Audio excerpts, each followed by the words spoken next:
Hello, fellow enjoyers of the AFL. It's Matsa here, back with another attempt at a redraft. Now, I was trying to say before I get started, at the time of recording, we've surpassed 300 subscribers. So I just want to say thank you to everyone who subscribed, anyone who's commented and interacted with us. And shout out to Dino for sharing his draft passion and knowledge, because that's the reason why we've hit 300, to be honest with you. It's about 60 or 70 subs just from 2 draft videos. So shout out to him for that. All right, now, my previous draft video, I undersold a couple players, Mac Andrew and Connor McDonald. I agree with the comments. I should have put them higher. All right, but we're going to move on. We're going to go into this juicy little draft where Carlton has the first selection.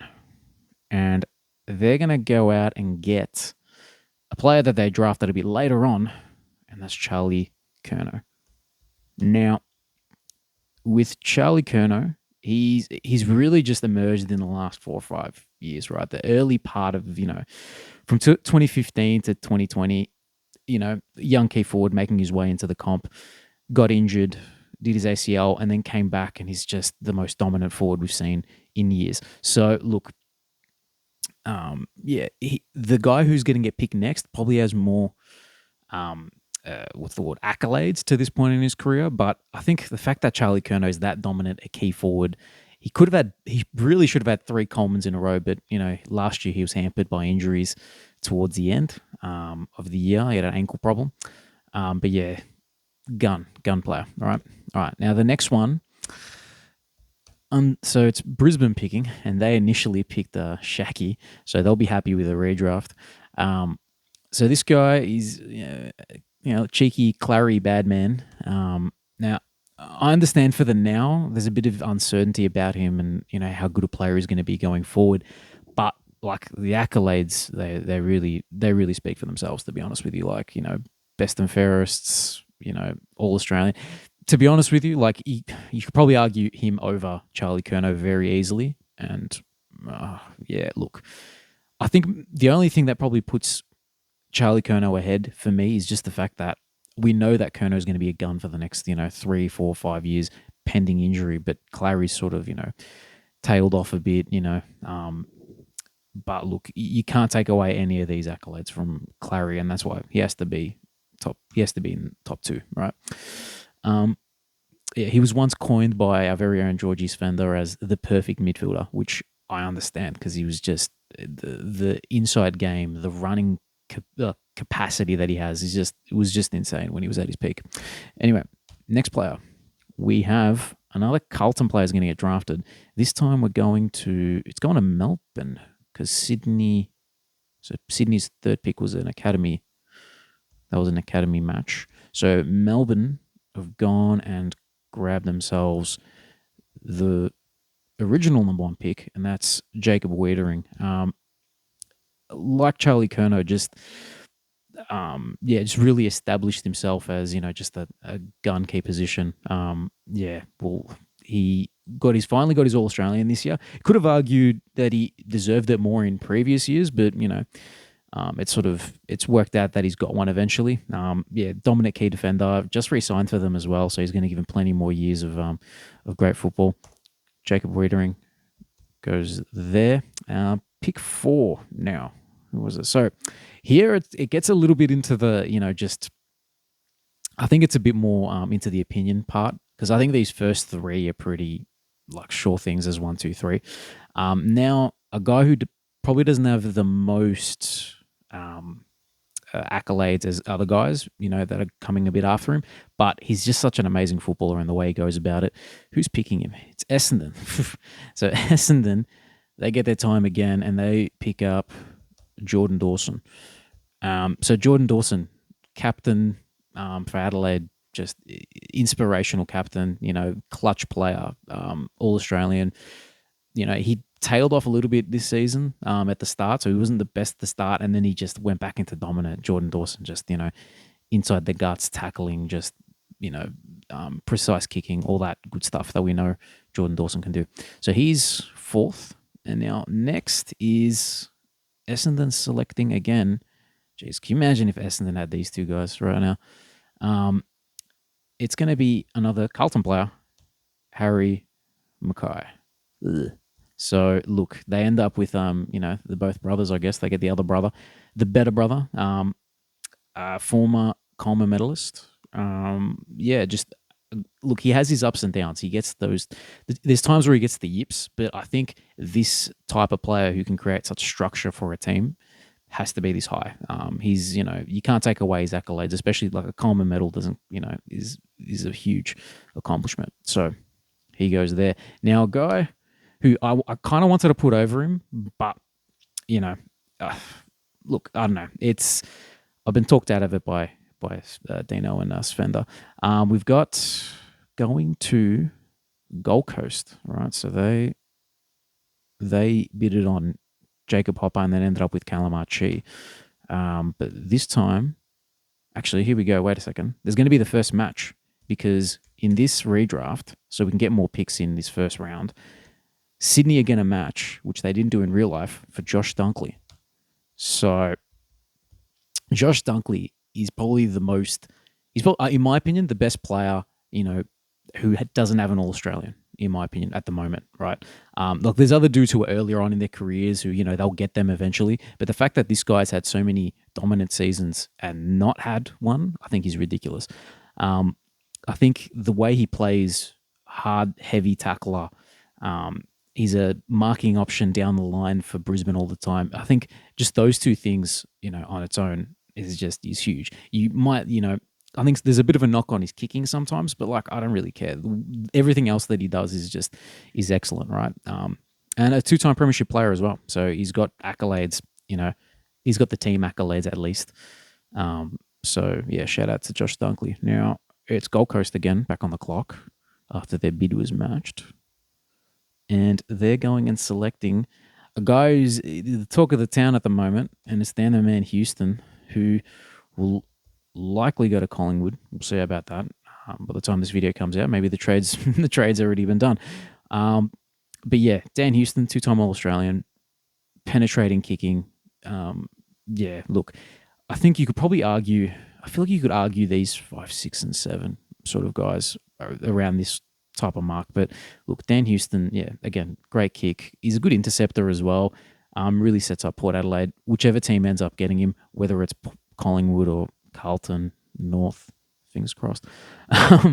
Or if he just goes back to Port, vital player. So there he goes. Next one. So Melbourne get to pick again.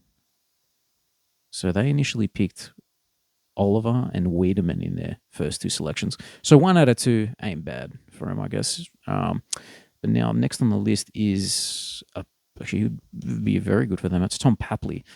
So Tom Papley, when it comes to small forwards, he's probably up there with the best. And the fact that he can pinch hit in the middle as well.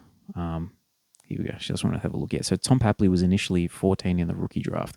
So All-Australian squad twice, All-Australian. He's always up there with the goals. Just a very consistent small forward. Even in his first year, 29 goals. That's impressive, man. Tom Papley. The small forward's in vogue, and understandably so. It seems like the last 2 years specifically, the small forward has won the grand final basically. There he goes. And next is a teammate of his. So who's picking him up now? Actually, no, it's an academy bid. So who bids on him here? Carlton bid, but Sydney are gonna match for Callum Mills. He's tailed off a little bit, the captain, in comparison to his huge numbers, right? If we'll click into him, right? If we click into him here, yeah. So All-Australian, best and fairest, and All-Australian, best and fairest. Won the Rising Star way back when, but I remember around this little period, right? He was just dominant. He was racking up the numbers big time. So based on that, he's gonna still manage to make the top 10. Hopefully with a full preseason. I think it was very unlucky to miss the granny, to be honest with you. Hopefully with a full preseason he can come back and be back to his best. And they'll probably need it because likely Luke Parker leaves, and now all of a sudden that midfield spot probably opens up a little bit, sort of. Yeah, I don't know. But no, Callum Mills is still up there, based on some of his previous accomplishments. Now, so who gets the next pick here? So that was Carlton, and so Carlton get to go again here, and they end up with Carlton. They end up with another dude who, like Mills, has sort of fallen off. But it's Darcy Parish. And I think you only have to look back, 2-3 seasons ago where he was like, did he end up getting some? Yeah, so he's All Australian in a year. In 2021, we can see by the coaches' votes there and the Brownlow votes. It was a huge year for him. He sort of broke out that year. He's a bit of a the Anzac Day medal specialist. So impact player. Look, I don't really believe in the Essendon are better without him type rubbish that people are saying. Like, he's still an elite midfielder. He just needs to get his body right. All I hope anyway, because he was fun to watch. In making this list, I watched some highlights and I'm just like, yeah, this dude at his peak was special. So he rounds out the top 10. So Carlton end up with Curnow Parish, and they've got another pick shortly after. So we'll see who the next guy is for them. All right. So who's the next pick here? Who's the next pick? So it's Adelaide. So Adelaide. Let's see who they are. Who did I have here? Oh, yeah. So I have Daniel Rioli here, who, Richmond are playing really hardball with their best and fairest winner here. But like, they're probably overrating him a little bit, but in saying that, he's still a great footballer, provides a lot of drive off half back. If we can find him. He was pick 15. So not too far off the mark here. Best and fairest, AA squad, and the premierships as well. So with those type of accolades, he manages to sneak into the 11th spot. Are they crazy for knocking back pick 6 outright for him? Yes, 100%. Like, pick 6 in a stacked draft is crazy to knock that back. But anyway, Daniel Rioli is still a good player. I was tossing up between him and another guy here, like who should go ahead. Now, it's Carlton. Is it Carlton again? Yeah, Carlton picks again here. And they take the second best key defender. The second best key defender in this draft. He was picked up, I think, by Freo. Where was he? He was later on in the draft. Yeah, Freo. Spent a few years with them and then got delisted. And then through great games through the VFL, he good form in the VFL. Gold Coast picked him up, and he's a gun. So you could probably argue him over Rioli, to be honest with you, because it's a fullback who is very important to his team. Couple All Australian squads, I believe, or maybe just one. 2 best and fairests. He's one of those players who players stand taller when he's around them. He's pretty much, honestly, he's another Wiedering type. So Charlie Curnow, Parish, and Collins for Carlton in this draft, in this little redraft. That's still pretty good. It's not as good as what they could have had, but I think you'd be happy walking away with that. So he goes in there. Now my next pick is a bit of a personal favorite. So who gets him now? So those were 2 academy bids. So Richmond they were a bit of a wrecking ball there with academy players. They go and get. Actually, no, they don't. No, he was an academy player as well. Okay, they're on brand Richmond with the academy players picking. They pick up GWS, end up again with Harry Himmelberg. So with him, probably not as much individual accolades as other players, but he's a player that I enjoy watching. He's a dude who is an elite intercept player, elite speed for that size. You know what I mean? Just he's very athletic. Always chopping off players. He's playing in the perfect role for his body type. He was pretty good as a forward as well, as a forward/ruck. But just impact player. I really like him. Maybe I've overrated him, perhaps. But anyway, this is my list anyway. So next player who, now that I think about it, I need to check here. I'm pretty sure he was an academy. He was an academy. There we go. So Richmond again, doing what they did way back when, 2015, and they're taking Ben Keys. So Briz they're gonna match for Ben Keys. Is how we spell his name. So look, he's a dude who's been top 3 in best and fairest a couple of times for Adelaide. Good inside mid, but also found to be like an impactful half forward as well. He was single-handedly winning games for Adelaide at points throughout the season. So, and he's just he's just got that in and under. He's got that a little bit of class. I like Ben Keys as a player. Great hair as well. So, Richmond go again now, and they pick up a dude who I need to check. Was he a where was he? And he wasn't a no. So they picked him right up at the end of the draft. And it's Nathan Broad. That's his name. For some reason I thought it was Nick for a sec. Nathan Broad. Nathan Broad, a role player, and there's nothing wrong with a role player. Role player in 3. Was he in the 3 premiership squads? Nathan Broad? Yeah, he was. Yeah, 3 premiership squads. So yeah, you can tell by the Brownlow votes and the coaches' votes, not overly noticed. But every team needs a good role player, and he's definitely that. He can intercept. He can play on smalls and mediums. Very solid player. I think my boys North were after him as well, but he rejected us like many players have been doing. Nathan Broad goes there. The next player is a bid matched by, so who's bidding on this guy right now? It's Adelaide. Adelaide are going to bid on a Brisbane Lions player. It's Eric Hipwood.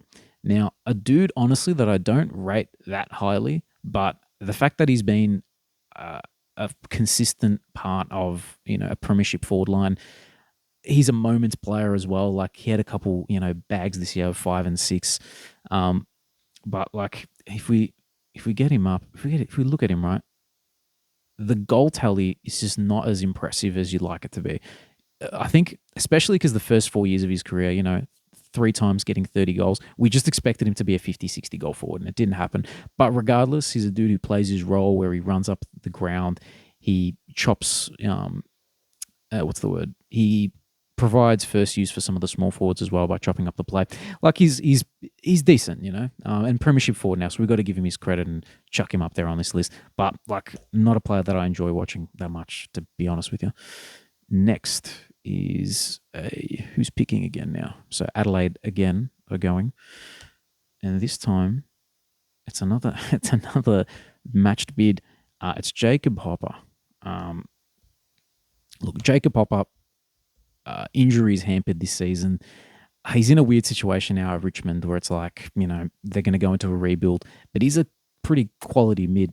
So if we click into Jacob Hopper, so he was originally picked 7 here. So that was quite a high pick. AA squad, high coaches votes here, high Brownlow votes as well. Very solid player. When he was playing for Richmond, you could see the impact he was having on games. Like, he was at least, getting first use of the ball. He's just in an awkward situation now, but he's still a very solid player. So he goes up there on the list for me. Now, next is who's picking next now? So picking next is Adelaide again. So Adelaide go and select. They've gone and selected Mason Redman, who, if I'm not mistaken, with Redman, I think he's from South Australia. There we go. Millicent Glenelg. So there you go. So Redman, he was a dude who made an All-Australian squad a couple of years ago. Solid player. I think, I can't really rate Essendon players all that highly, but you got to respect the dude who's he's averaged 80% on his kicks for the last 3 seasons. So that's pretty solid. Provides a bit of drive for Essendon. They've got a lot of decent ball users off halfback. So perhaps that sort of, doesn't make him seem as relevant as he was maybe 2 or 3 years ago, but he's a solid little player. Now another role player, and Now that I look at it, I reckon I probably should have had him higher. Probably should have him higher than Redmond, but it's too late. I'm not changing my order now. So it's St Kilda. Gee, how many picks were in the first round this year? How many picks were in the first round? Because I'd assume Hawthorn was probably the last pick there. I'm going to assume that was the last one. So we're going to go up until that point. So St Kilda have gone, and instead of going with Jade Gresham, they've gone with Blake Hardwick. And this dude is very consistently, up there with Hawthorn's best and fairest. So obviously they rate what he does. He had a random game where he kicked 5 goals this year, so it shows his versatility. Drafted as a forward, or was he rookie listed? Was he rookie listed as a forward? Where was he at? I can't remember. Hopefully he is in this draft, and I'm not just making this up. No, he must have been. One sec. Blake Hart, 44 to Hawthorn. There we go. That's a pretty good pick. That's a good value pick for a dude who's he's a good role player, good leader. Yeah, so he goes there. Next, another Hawthorn player who was in the rookie draft. Who's going to get him? Hawthorn's going to get him. We saved some time for this guy. He's going straight there. It's maybe Ochol. It's his third club now, and he's finally found. I think he's sort of found his place with with the Hawks. With their high energy forward line. All of a sudden, this dude who we think appears lazy is a great tackler, and he's up there for tackles in the forward 50. For Hawthorn, and he kicks goals as well. He had a 40-plus goal season for Gold Coast, but they still didn't rate him. He ends up at a better team in Hawthorn, and he's found his spot. One of my boys, I really enjoy watching him play. So the next pick here is Gold Coast. Gold Coast. All right, let's have a look. One sec. Who's my guy here? All right, so now it's a current Essendon player, initially drafted by North. It's Ben Mackay. Now he's got the yips when he's got or the spooks rather. That's what I was looking for. He's got the spooks when he's got the ball in the defensive 50, but very solid as a key defender and takes a lot of intercept marks. You could probably argue him a bit higher, but he's an Essendon player, so I can't put him too high on the list. And he left North as well. But shout out to him for getting us that pick for Dersma. That was very nice of you, Ben Mackay. Next player, perhaps one who could have gone higher. Was he was in the academy selection? No, he wasn't. Probably could have gone higher, but he only really started showing his stuff, recently. So North Melbourne. All right, actually, I'll take this guy at North. It's Calamachi. He 4 goals in a grand final, so we're going to give him, his plaudits for that. That's pretty much why he makes the list. Solid player, but if we look at his previous seasons, hasn't done a hell of a lot. But he's found his form, and he's found his role at the right time as a half forward. Shout out to him. He makes the list for that. Now, is this the last pick now? Yeah, this is the last pick we're going to do. And it's a bit of a fun pick. A dude who retired too early. He was a rookie draft player. But one of the most entertaining players that we've seen in the last 10 years. And I want to see his name before I write it because I don't want to disrespect him by miswriting his name. And there it is. It's Tipper. So Anthony McDonald Tipung Woody. He was such an entertaining player. He had the song, he had the speed. He whether it was off halfback or whether it was as a small forward. Actually no, he didn't really play much off halfback, but he was drafted in that type of role. Went forward. So here we go. So during his first year, I'm going to assume that was a small forward year. Sorry, it was a halfback year. Then went small forward, and he was getting bags, and he was being entertaining, amazing tackler. A dude that won't be forgotten by AFL fans. But anyway, this is my list. There's the top 10. Who do you, I don't know, give me your opinions. Roast me for, overrating people and underrating people. Who did I not put in the list? Who should have been in the list? Like off the top of my head, Hugh Greenwood was here. Who else? Daniel Lloyd was solid. Alex Keith, solid. There's not many dudes off the top of my head that I think I've really, snubbed here. Matt Kennedy, he's actually really solid. Maybe I could have chucked him in there. Yeah, probably could have chucked in Matt Kennedy somewhere. Josh Aki doesn't get a look in. Wiedemann doesn't get a look in. Wayne Malera, look, he's just been injured like pretty much all his career. And, there was a bit of hype with him at the start, but didn't really work out. Tom Duday, actually, that's a dude I like as well. Yeah. But again, another one who's been injured a lot, but he's a very solid player. Maybe that might have been my biggest snub, to be honest with you, now that I look at it. But otherwise, I think this is a pretty solid list. Tell me why it isn't in the comments. Thank you for watching. And thank you for getting us to 300 subscribers as well. So, anyway, see you guys in the next video. Bye.